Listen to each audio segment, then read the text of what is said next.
33 வயதில் இந்திய அணியில் இடம் வேணுமா? அதெல்லாம் கிடையாது. அஜித் அகர்கர் கரார்.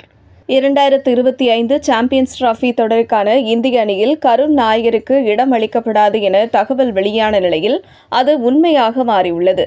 33 வயதாகும் நிலையில் கருண் நாயர் தனது கிரிக்கெட் வாழ்வின் உச்சக்கட்ட ஃபார்மில் இருக்கிறார். ஆனால் அவரை அணியில் தேர்வு செய்வது புத்திசாலித்தனமான முடிவு இல்லை என தேர்வுக்குழு தலைவர் அஜித் அகர்கர் அந்த முடிவை புறந்தள்ளியிருக்கிறார். தற்போது நடந்து வரும் விஜய் ஹசாரே டிராபி எனும் தேசிய அளவிலான ஒருநாள் போட்டித் தொடரில் கருண் நாயர் 7 இன்னிங்ஸ்களில் 752 ரன்களை குவித்து சாதனை படைத்திருக்கிறார்.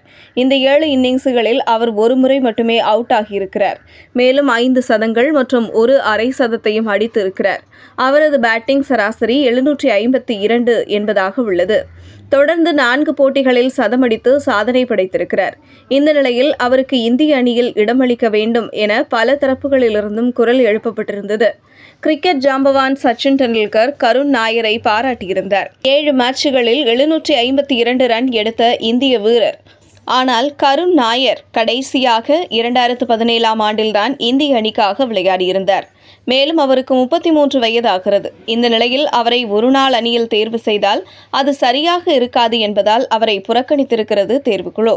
2025 சாம்பியன்ஸ் டிராபி தொடருக்கான அணி தேர்வில் கருண் நாயர் பெயர் இடம்பெறாதது குறித்து பத்திரிகையாளர்கள் கேள்வி எழுப்பினர். அதற்கு பதிலளித்த அஜித் அகர்கர் 700க்கும் மேல் பேட்டிங் சராசரி இருந்தாலும் இந்த அணியில் இடம் அளிக்க முடியாது என வெளிப்படையாக கூறினார். இது கருண் நாயருக்கு நிச்சயம் பெரும் ஏமாற்றமாக இருக்கும். இதுபோன்ற செய்திகளை தெரிந்து கொள்ள செய்தி புனலுடன் இணைந்திருங்கள்.